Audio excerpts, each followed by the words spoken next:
Hi అండి. అందరు ఎలా ఉన్నారు? బాగున్నారా? ఈరోజు బీట్రూట్‌తో ఒక హెల్తీ అండ్ టేస్టీ స్వీట్ రెసిపీని ఏ విధంగా ప్రిపేర్ చేసుకోవాలో చూపిస్తాను. టేస్ట్ అయితే చాలా బావుంటది. బీట్రూట్ ఇష్టం లేని వాళ్ళకి కూడా ఈ స్వీట్ రెసిపీ అనేది ఒకసారి చేసి పెట్టండి. ఇష్టంగా తింటారు.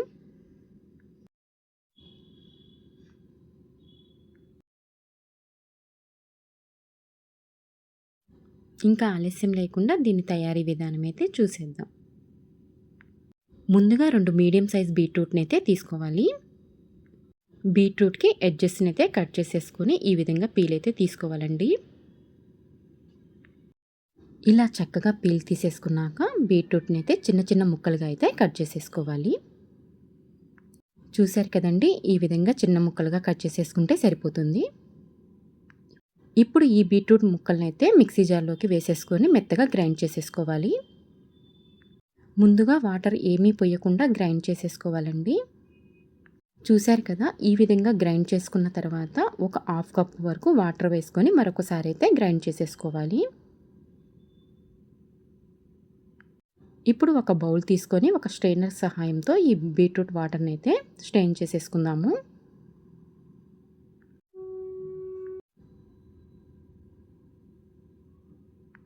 ఇప్పుడు నేను వీడియోలో చూపిస్తున్న విధంగా స్పూన్ సహాయంతో బీట్రూట్ వాటర్ని ఈ విధంగా స్ట్రెయిన్ చేసేసుకుంటే సరిపోతుందండి. ఇప్పుడు ఈ బీట్రూట్ పల్పుని మళ్ళీ మిక్సీ జార్లోకి వేసుకొని కొంచెం వాటర్ అయితే పోసేసుకొని మళ్ళీ గ్రైండ్ చేసేసుకొని స్ట్రెయిన్ చేసేసుకోవాలి. ఇందాక చెప్పిన విధంగానే స్పూన్ సహాయంతో ఈ విధంగా అయితే స్ట్రెయిన్ చేసేసుకోవాలి.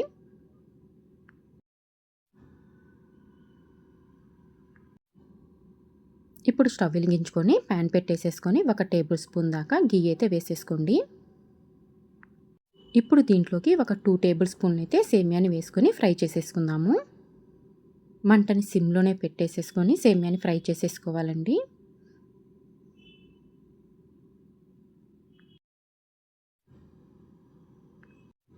చూశారు కదా, ఈ విధంగా ఫ్రై అయితే సరిపోతుంది.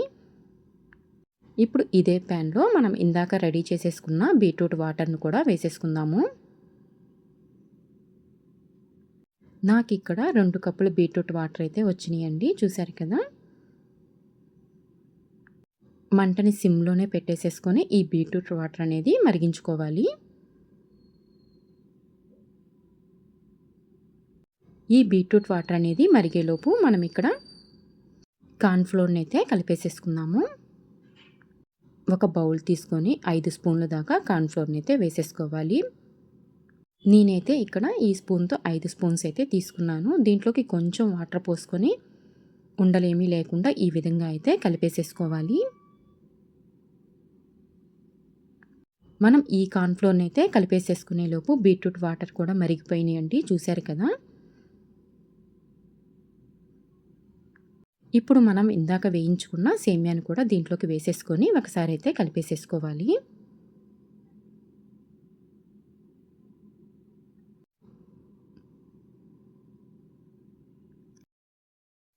సేమ్యా ఉడకటానికి ఎక్కువ టైం కూడా పట్టదండి, వెంటనే ఉడికిపోయిద్ది. మనం చేత్తో ఈ విధంగా ప్రెస్ చేస్తే అర్థమైద్దండి. చూశారు కదా, సేమ్యా అయితే ఉడికిపోయింది. ఇప్పుడు మనం ముందుగా ప్రిపేర్ చేసేసుకున్న కార్న్‌ఫ్లోర్ వాటర్‌ను కూడా దీంట్లోకి వేసేసుకొని ఒకసారి అయితే కలిపేసేసుకుందాము. కార్న్‌ఫ్లోర్ వాటర్‌ని పోసాక మంట సిమ్లోనే పెట్టేసేసుకొని తిప్పుతూ ఉండాలండి, లేకపోతే అడుగంటిద్ది. ఈ రెసిపీ అనేది ప్రిపేర్ అవ్వటానికి కనీసం 10 మినిట్స్ అయితే పట్టిద్ది. ఇప్పుడు దీంట్లోకి 1 కప్పు దాకా బెల్లం అయితే వేసేసుకొని ఒకసారి అయితే కలిపేసేసుకోవాలి. నేను 2 కప్పులు బీట్రూట్ వాటర్ అయితే పోసాను కదండి, దానికి 1 కప్పు బెల్లం అయితే సరిపోతుంది. బెల్లం కరిగేంత వరకు కరిగించుకోవాలి.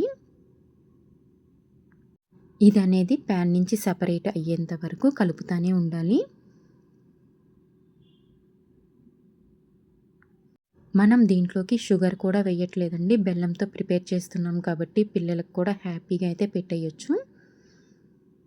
చూశారు కదండి, ప్యాన్ నుంచి సపరేట్ అయిపోయింది. ఇంకా స్టవ్ అయితే ఆపేసేసుకుందాము. ఇప్పుడు దీనిని ఒక బౌల్లోకి అయితే ట్రాన్స్ఫర్ చేసేసుకుందాము. బౌల్‌కి ఘీ కానీ, ఆయిల్ కానీ ఏమీ అప్లై చేయాల్సిన అవసరం లేదండి. ఈ విధంగా బౌల్‌లోకి వేసుకున్న తర్వాత వీడియోలో చూపిస్తున్న విధంగా స్ప్రెడ్ చేసేసుకోవాలి ఒకసారి. దీనిని ఒక హాఫ్ అన్ అవర్ నుంచి 1 అవర్ పాటు పక్కన పెట్టేసేసుకోవాలి. చూసారు కదండీ! నేనైతే హాఫ్ అన్ అవర్ తర్వాత చూపిస్తున్నాను. స్వీట్ అయితే మంచిగా రెడీ అయిపోయింది. మనం ఎటువంటి ఆయిల్ కానీ, ఘీ కానీ అప్లై చేయకపోయినా వెంటనే అయితే ఊడొచ్చింది చూసారు కదా! బీట్రూట్‌తో ఈజీగా 10 మినిట్స్‌లో అయితే ఈ రెసిపీని అయితే ప్రిపేర్ చేసేసుకోవచ్చు. టేస్ట్ అయితే చాలా బావుంటది. ఇప్పుడు దీనిని మనకు కావాల్సిన సైజులో అయితే పీసెస్‌గా కట్ చేసేసుకోవచ్చు. బీట్రూట్ ఇష్టపడని వాళ్ళకి కూడా ఈ రెసిపీని తయారు చేసి పెట్టండి. ఇష్టంగా తింటారు.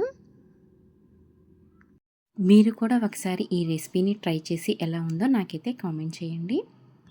ఇలాంటి మరెన్నో హెల్తీ అండ్ టేస్టీ రెసిపీస్ కోసం నా ఛానల్‌ని సబ్స్క్రైబ్ చేసుకోండి.